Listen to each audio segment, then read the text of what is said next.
Hey everybody, how are you doing? I hope you're doing well. It's been, I've had this consistent vibe going on where I was checking in with you guys at least once a week. We got a little chaotic. Not chaotic, it's just very busy. We had a full moon. I work with my full moon group with tarot and astrology. And so we had a lot of videos going on. I had some group sales and some sets going on as far as candles and oils. So I was just a busy bee. I was a busy bee after the full moon. And then, you guys, that full moon was so intense. I think I was checking in the video that was like right before, a day or two before the full moon was at peak. So it was really an emotionally intense one for me, that full moon in Gemini. And I just, I think it's very beautiful energy. I'm going to open up, we're going to shuffle from the Tarot of Mystical Moments. I love this one. It was a beautiful energy to see Jupiter go direct, to see Neptune go direct. And I really just wanted to channel and just get some messages from the tarot. I want to pull an oracle card too. Where did I place that? Let's get the oracle deck from Stephen D. Farmer. If you'll follow along, or if I do readings for you personally, as I knock over like 14 things, you guys. If I've read for you personally for any amount of time, you'll see the Earth Magic Oracle come up. It was years ago. My goodness, so long ago. Anyway, this was one of my first oracle decks that I ever got. It's so beautiful. I don't even know if I've come across one quite like it energetically.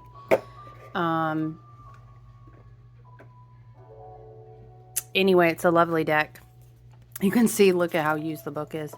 Let's shuffle first. But I was going to say, in the beginning of December, we had this beautiful, we came out of our stellium in Sagittarius. We entered our Sag season. We had our beautiful new moon in Sag. We've come past our full moon in Gemini. And it's just been really, nice to see Jupiter go direct and Neptune go direct. But I really just wanted to get some energy from the cards and I'd love to intro into checking in with you guys on a collective note if we don't do personal readings together. Which I do. I have a full moon monthly group, and you can also book private readings with me at my website, my email address, find me on Instagram, all that good stuff. But collectively, I like to intro and chat about the astrological energies that are going on. But I just thought, we would just vibe with the cards today. It's definitely been an emotional time of like release, of having our triggers kind of identified. We've been working on a lot of these wounds, I feel like, all year in different cycles, and we've been really growing because I feel like collectively we've come to a point where we're able to really evolve and move past some ties energetically, with things, people, places, past cycles of life, past stories about ourselves that we were still energetically giving a lot of space and connection to that wasn't healthy for us. So we've been doing a lot of work, right? And it's just, I feel like that full moon, we just intensely reflected on a lot of things, and maybe even saw ourselves coming around with some triggers and some stuff wanting to kind of re-enter and tap at the door and pull at the heartstrings. And we were given a chance to kind of learn from the lessons that we had been putting a lot of work into, But yeah, on the note of having this beautiful energy in the beginning of December, where Neptune stations direct in Pisces, you guys, Neptune's been retrograde since like the summer, since some like June, midpoint, end of June. And so it's a big shift we're gonna feel. I feel like we have a lot that we are going to transmute and integrate now, but this is gonna happen on an intuitive level. And I think what's important to note about that is that on an intuitive level, for us to kind of integrate, to transmute, 'cause sometimes alchemy that we're doing requires action, it requires healing work, and sometimes alchemy requires rest. It requires, obviously, sleep. It requires time alone, quiet time, slowing down. As we get closer to the winter solstice on the wheel of the year, we feel ourselves wanting to slow down more. Obviously, that's natural evolution because we used to have to conserve our energy, right? But I'm hearing, and you'll hear it almost at any point if you tap in collectively to any intuitive or energetic channel or divination channel, whatever, right? Astrological, whatever, whoever you respect, you follow. I have my people as well. You'll hear it that the message is that our higher selves, our guides and spirit are saying to us, it's okay to rest. We're going to need some rest because we've been doing such big work all year. So I feel like Neptune, obviously Jupiter going direct is very beautiful and benefic and expansive as we absorb the year in reflection. But Neptune going direct, also complemented by that Piscean energy, is very good for it's kind of like we're ready to release things that made us feel confused. We're on an intuitive level, a lot of release of confusion, a lot of clarity from things that we face, a lot of we're going to start feeling alignment naturally in Sagittarius season. That's a beautiful note of higher alignment with our truth. But I feel like with this Neptunian Piscean, it's almost encouraging us to kind of rest and be dreamy, to choose to see things in a magical sense, serendipity, synchronicity, mysticism, lots of these beautiful gifts of Neptune energy on a higher vibration. So it's beautiful. Neptune going direct in Pisces wants us to lean into our intuition, in a positive way that helps inspire us as we do our vision work in the season, preparing for the coming year. Solstice winter time as we approach more of the depth of winter. And we are having these dark days. It's a time to go within, to do vision work. After we've done a lot of healing work, after we've went through kind of like that death season, that cord cutting season, but kind of honoring and grieving sometimes, also celebrating for sure. But yeah, Neptune going direct, I think, is just a very beautiful energy to feel clear, to feel aligned, to kind of see. And not just see, I don't want to say see, because one thing I wanted to impress is that the importance that things like alchemy, things like transmutation, things like some people like to say, receiving downloads or receiving upgrades, however you choose, whatever resonates with you, right? Sometimes this happens while we rest, while we sleep, in our dream work. I know dream work in this Neptune and Pisces has been something else, and I've heard it from my friends that I talk to. I've heard it from other people who are channelers and are doing the daily work in these spiritual ways, and family members even. The dreams have just been off the charts, another level. We could definitely sit here and talk about the energy this week between the 12/21 portal going towards the day after the solstice, 12/22. Huge energetic portal, speaking of frequencies, speaking of Schumann resonance, speaking of solar flares, all these things. It's been quite something else. So if dream work resonates with you, it's a great way to set intentions before you rest. Peaceful solitude promoting practices like meditation, You know, I'll always tell you to walk in nature anytime you feel like you can't meditate, and that becomes a meditation of its own. But these are ways that we're going to receive. We're going to be doing the alchemical work, the healing journey, which is so, so important. This is ways that we're going to be receiving messages. Oh, wow, look at this. That's so interesting that we would see a rebirth card. Because I feel like Neptune going direct after being in retrograde since the summer is going to feel almost like a rebirth to our intuition. And we have wolf instinct here. Whenever I pull these Earth Magic Oracle cards, the writing is just so beautiful in the deck itself by Stephen. Let's look into the deck, but I think it's really interesting. It's like literally, if you were to read it as like a rebirth of your instincts, because Neptune again going direct, which was the big energy that I wanted to channel and sit with, and you know, shuffle the cards with you guys. It is very much that. Understanding that the veil of separation, the veil of illusion, the veil of confusion was your perception, and now you've kind of returned after maybe being on your travels, and maybe that caused you pain or suffering, or maybe you had to acknowledge, thank, and forgive. You know, release old karmic cycles, release and evolve. Whether this is people, whether this is parts of yourself, whether this is a place, or whatever the case may be. I think it's a great depiction of that exact energy. The rebirth of your instinct, the rebirth of the trust of your intuition, I'm hearing as well. I'm hearing, you know, it's just a message that I have to remind to myself, but I'm hearing so clearly is like, you know, you can't beat yourself up for it. You did the best with what you knew at the time. You worked through your healing journey. And now Neptune going direct in Pisces, we have this shift, this beautiful blessing of all this other energy as well. You can watch other videos, but this wonderful energy that we kind of segued into December with.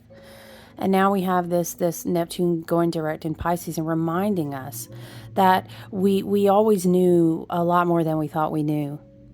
You know what I mean? And sometimes it's a journey of returning to yourself to be reminded of that. So I love the combination here of rebirth and instinct on these cards. But and yeah, it does say spring equinox, but you know, we will receive the message. Obviously, it doesn't have to be tied to any time at all. Let me flip to the page in this book, and we'll read together. The spring equinox, also called the vernal equinox, occurs on March 20th or 21st in the northern hemisphere and September 20th or 21st in the southern hemisphere. This is the point when the sun crosses the plane of the equator and the day and night are the same length across the planet. This could definitely, I'll say this because I'm feeling it intuitively, this could be a cross-reference to the fact that we're going to come up onto the winter solstice pretty soon. That could be, if you are contemplating some sort of marker of time, this could even further reiterate that you know, thinking of I don't know, equal day, equal night, and thinking of the longest night, the shortest night in the day just kind of came together in my mind. For myself, intuitively, this may kind of give a nod to the importance of the energetic kind of portal, so to speak, between 12:12 and 12:22 that we're in right now. And I know I may hear you, maybe you say, oh man, it's always some kind of energetic portal, and it is. And the numbers, when you learn to understand the frequencies and the meanings and where numerology and these things come from, you understand that it is a different form of communicating certain things. So absolutely, yeah, it is always going to be some portal. So let's get all on it, and let's why not use it as a catalyst for evolution. But I digress. I was going to say this could also be a message of something maybe that you are planning or envisioning or working towards in the spring, right? Maybe you are doing very specific. You've done a lot of healing work. You've went through a lot to get to a point where you can do your vision work of the winter to prepare you for something big in the spring. I know I personally am on that kind of track, so I don't know if maybe that will resonate with you as well. So let's continue to read. This card features a rendition of Ostara, sometimes spelled Eostra, or Istra, I hope I'm not butchering that, a Germanic goddess of spring. Ostara is also a Northern European name for Astarte, which means womb, and is another name for Venus, the goddess of love, passion, and creativity. The Christian holiday of Easter stems from this goddess, and in this card we see some archetypal symbols of the spring equinox that represent rebirth of the world, like rabbits, eggs, flowers. This is indeed a time of renewal. Interesting that the mentioning of womb and Venus would come up, because we do have this wonderful placement of Venus getting ready to shift into Capricorn this week, and it's very good, helpful energy.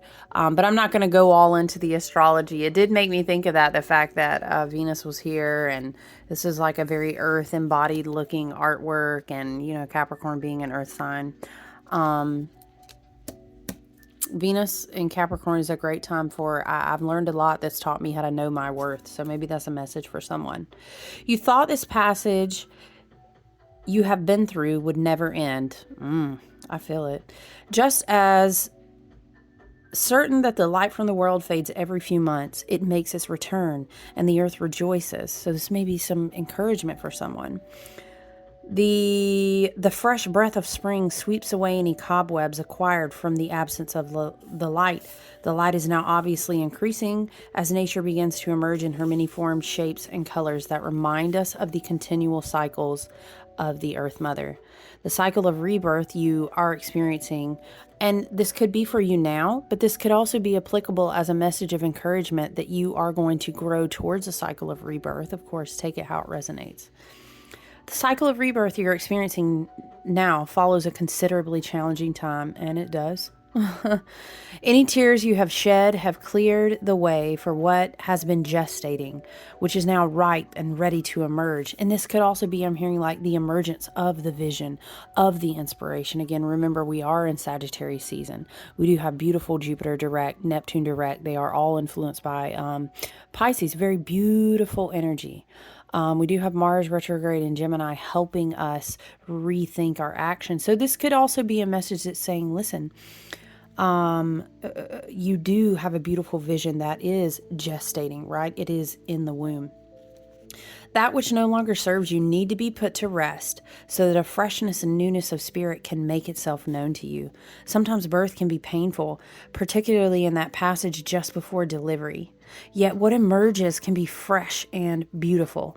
Be with the emergence of this next cycle with faith and grace. And I'm just hearing it again, so I'm going to keep repeating it, that this feels like a strong encouragement for someone of what will be birthed, of what the next cycle will what you will emerge with from that. Let's go ahead and read Wolf as well.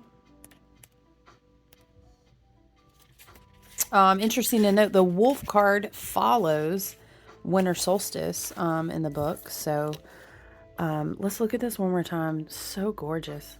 That's beautiful. So our Wolf card, right? It's our instinct card. Some of the strongest characteristics of our brother and sister wolves are loyalty, companionship, playfulness, and affection. That sounds like a Sagittarius, doesn't it? They are exceptional parents and take great care of their young. We see similarities to wolves in domesticated dogs, particularly in certain breeds, yet these tamed and distant relatives have long ago transferred their loyalty and pack behavior to humans.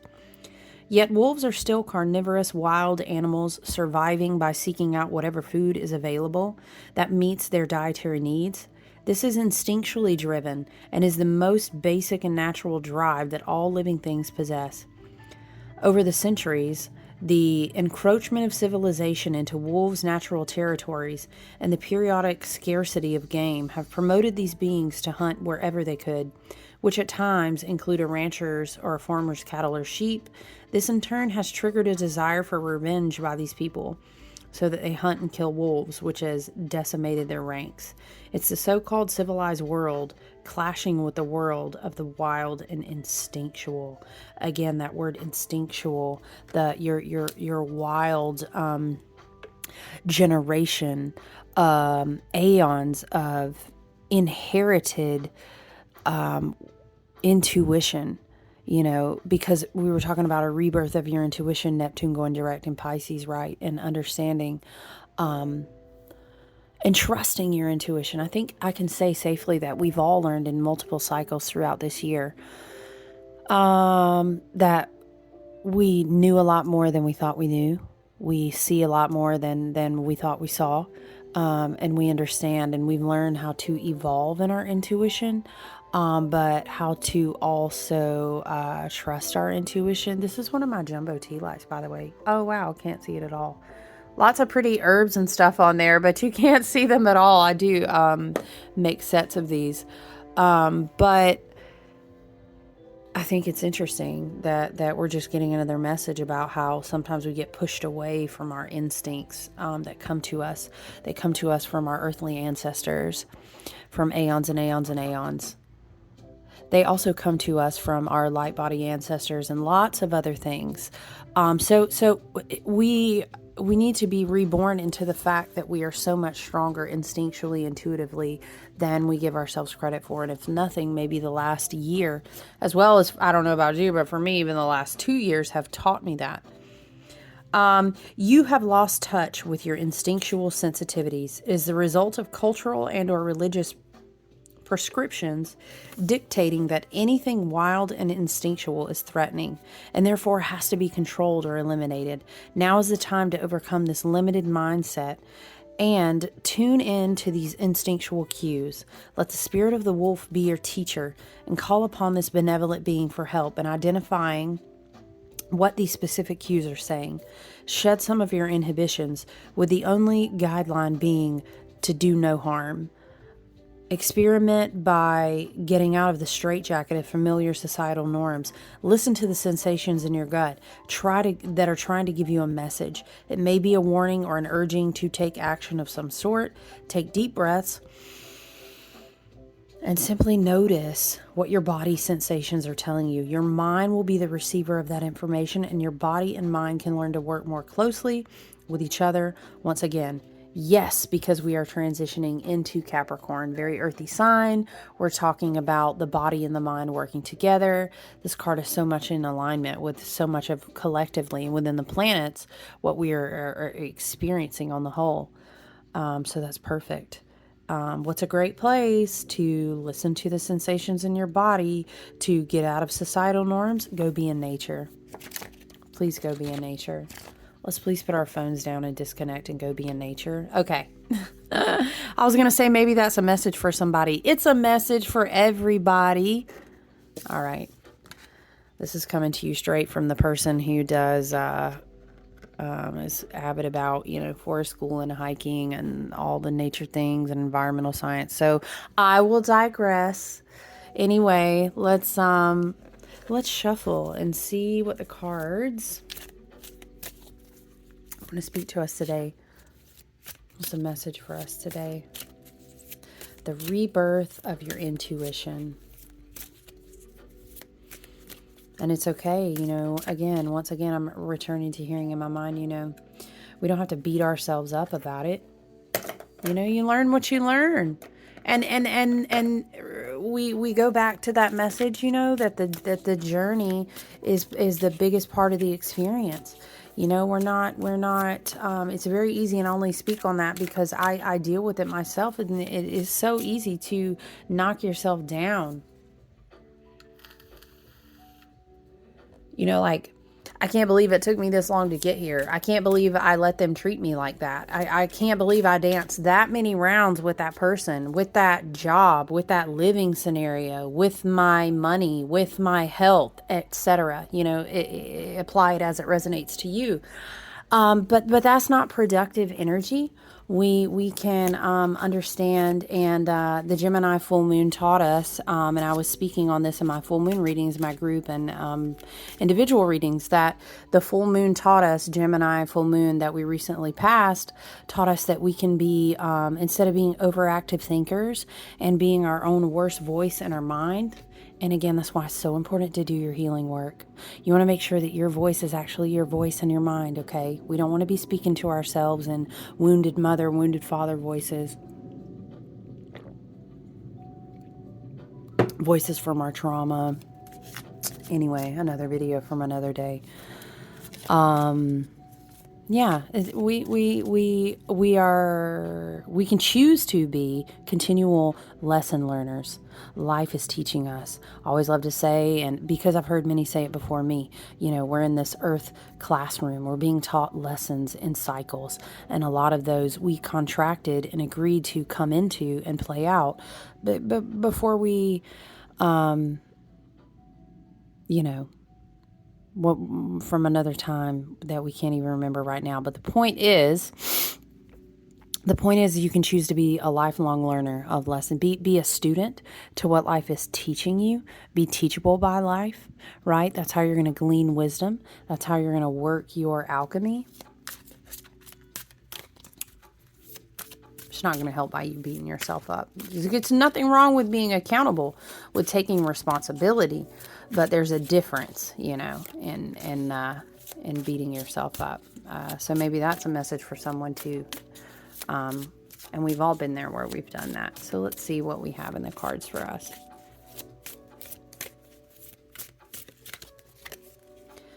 So we have the Seven of Cups. I love the Seven of Cups. The Seven of Cups in a very high vibration can be, in a very high vibration can be doing vision work, essentially.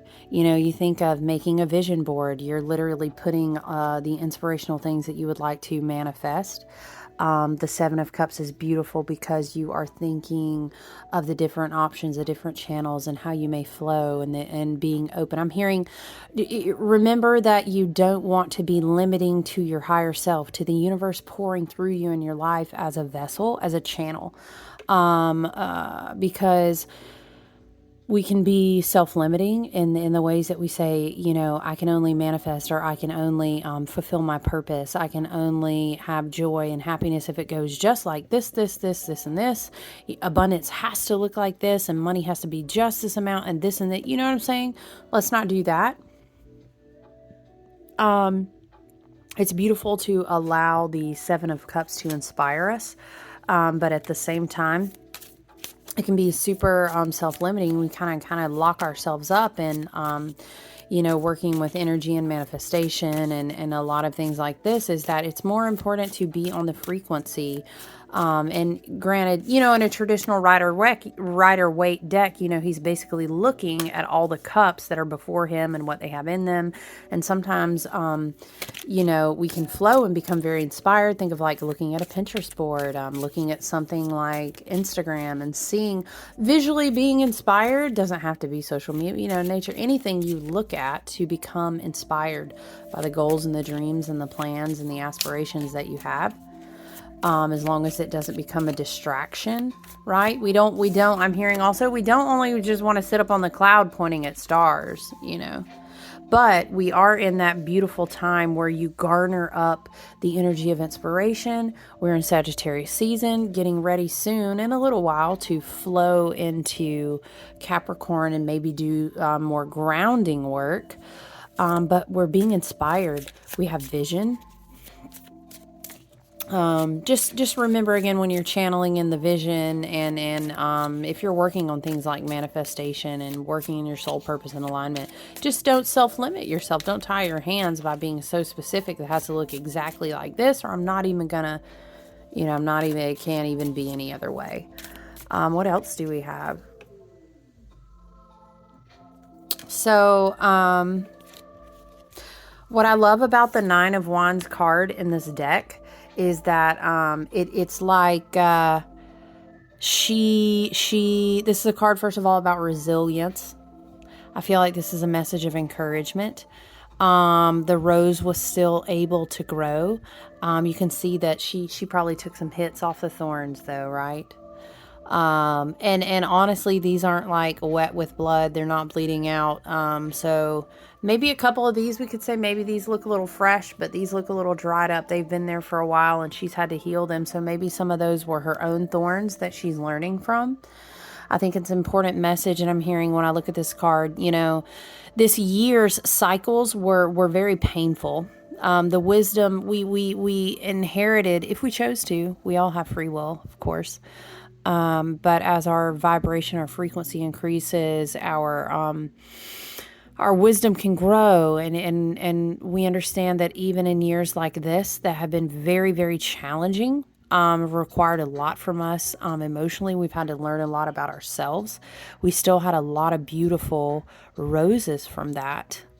And I'm hearing if you the first time you got pricked by a thorn, if you would have given up, imagine where you would have been. I love the beauty of the background of this card. I love that she's in a forest, and maybe someone might argue it looks a little chaotic in the background. Is she lost? But you can kind of see it's almost like the light is shining out. It gives me that, silver lining of the clouds, light at the end of the tunnel behind her. And I love that because we are approaching the winter solstice. We are in the Sagittarius season. We are encouraged in this very beautiful, light energy, and not in a toxic way. It's like, it's only love and light, it's not. No, we do shadow work. We understand everything is duality. I'm just talking about the frequency of energy. Okay. I love that you weren't lost the entire time, but you were walking a path.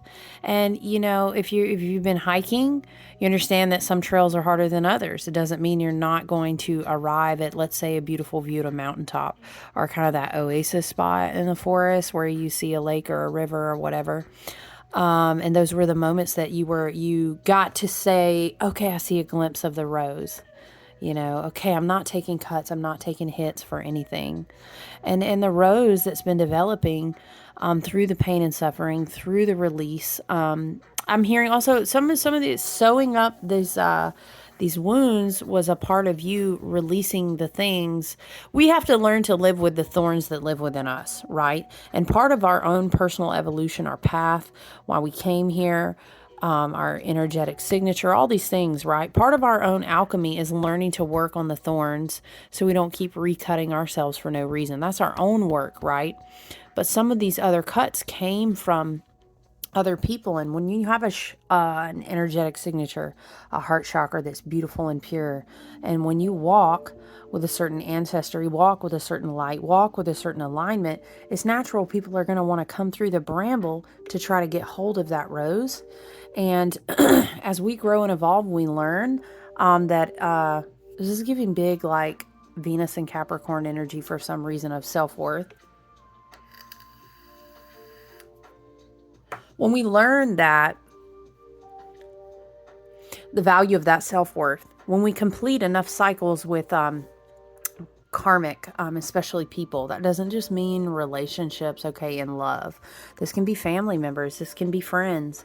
This can be repetitive cycles of the nature of jobs that we accept, that we work. Any way that we can, this is what can be karmic cycles and energetic contracts, the way we treat our body in repetitive cycles. We've released a lot of this.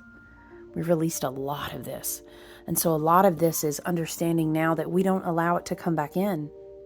Because how can you evolve to the next frequency, to the next stair step level, to the next part of your path, if you keep slicing open the old wound? Do you know what I mean?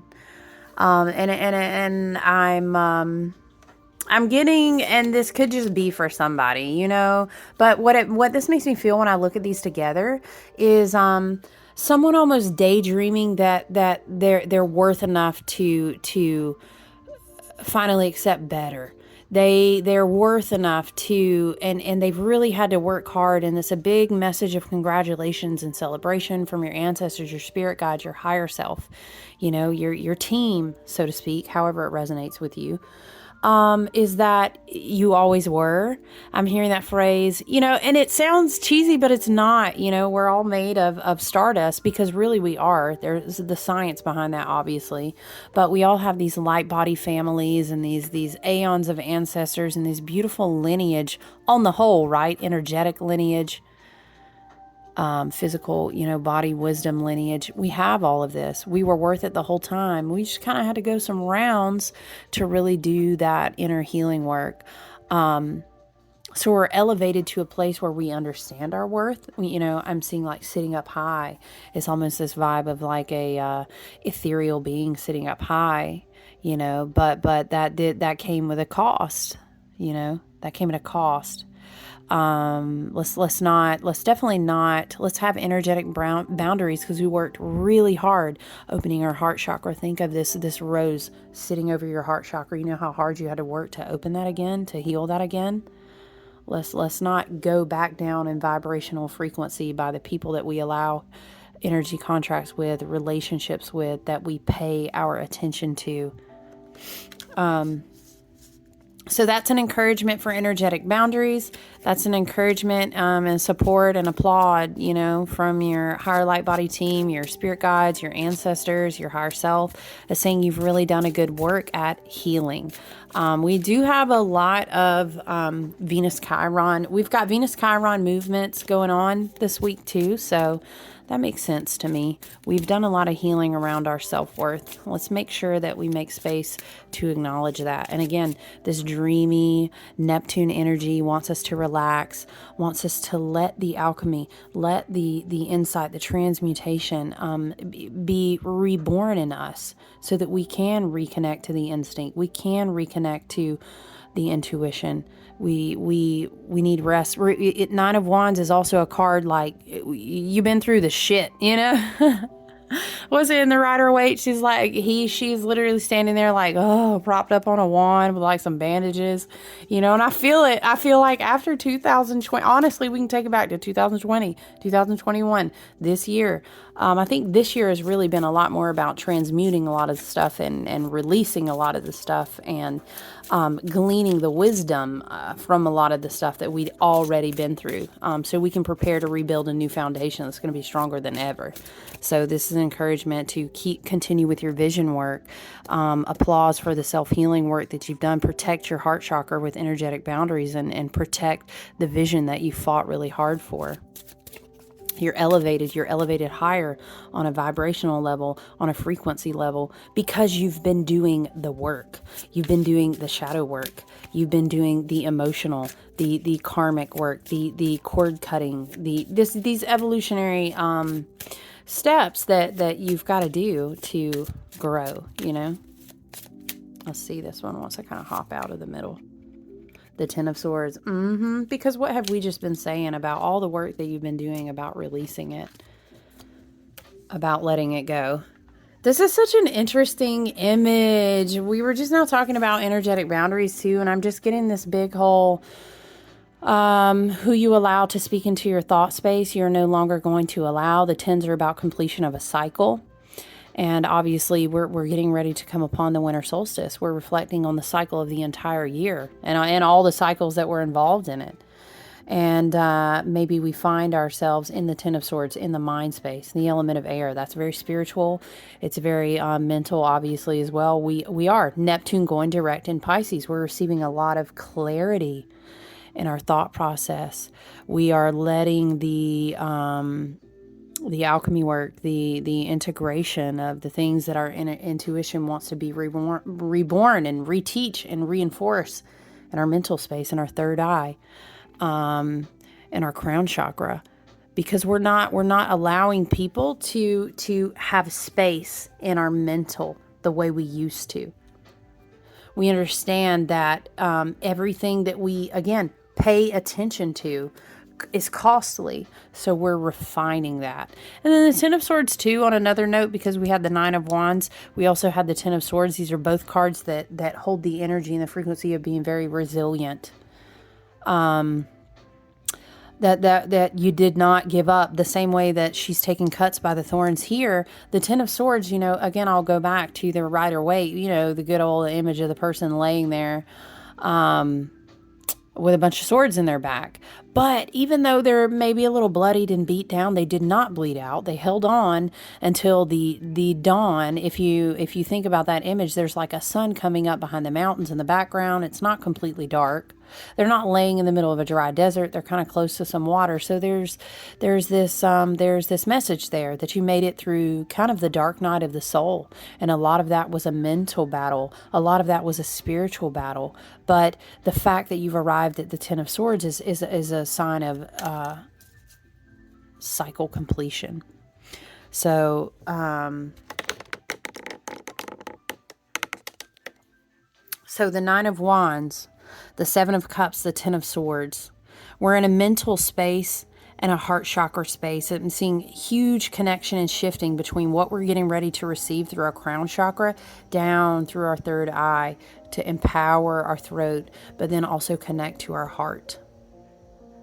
And we need to be protective of our energy right now. We need to rest. There's been a lot of mental exertion, emotionally, energetically, spiritually. We've had a lot of exertion, but it's benefited us well because, like I said, we've been doing that work. So I think this, again, is a place with laying on the clouds. I will reiterate that we need to continue to rest. We need to continue to find inspiration for the vision that wants to be kind of birthed and dreamed out. Protect our mental space. Heart chakra, I think, work. Mantras, affirmations. Crown chakra. If you can work with the connection between these two, I think that's going to open you up to receive a lot of beautiful frequencies and messages in the remainder of the Sagittarius season. I'm thankful to check in with you guys today. I hope you're doing well and you have a wonderful remainder of the week. And however you observe and the things that you love to do and the family and the people that you love to be with, please make sure they're not toxic to your mental health. Please make sure you're not returning to cycles that are not healthy for you because of things like nostalgia. And, it's just that energetic cord can be very real and strong during this time of the year. On the shadow side, Neptune, sometimes we can get in this other space, and we don't want to kind of drift out, put our heads in the sand, refuse to do the work, fall back into a place where we're becoming very nostalgic. And I can kind of see this sitting on like a lower vibration, on a lower frequential note, becoming very nostalgic, entertaining things that we said we weren't going to entertain. And just kind of not really looking forward to cast out the energy of doing that vision work. Not resting. I can kind of see 10 of Swords, 9 of Wands, 7 of Cup, a lot of overthinking, daydreaming, but in a negative, unhealthy way. Ruminating, I'm hearing, kind of spiraling, Again, Mars is I don't have the Mars chart with me. Is Mars still in retrograde in Gemini? So we can definitely have an energetic tone there too of overthinking. Again, the negative side, the shadow side of the 10 of Swords, shadow side of the 9 of Wands. We're not holding our energetic boundaries. We're kind of wanting to give up. So there's a big energy of encouragement if you want to sit and nourish yourself with solitude. Do things to disconnect from that monkey mind. Be in nature. Practice meditation, journal work with your own cards. Neptune going direct in Pisces, Jupiter direct in Pisces. Beautiful energy to do anything that feels sacred to you, to do any ceremony that feels sacred to you, just to nourish that spiritual side. Listen to your instincts, listen to your intuition when it comes to what you energetically contract with, what you pay attention to. So that is the message that I have for you guys. I love and appreciate you if you're here chilling and receiving a collective message from me. I hope you enjoy the rest of your week, and I look forward to talking to you guys again soon.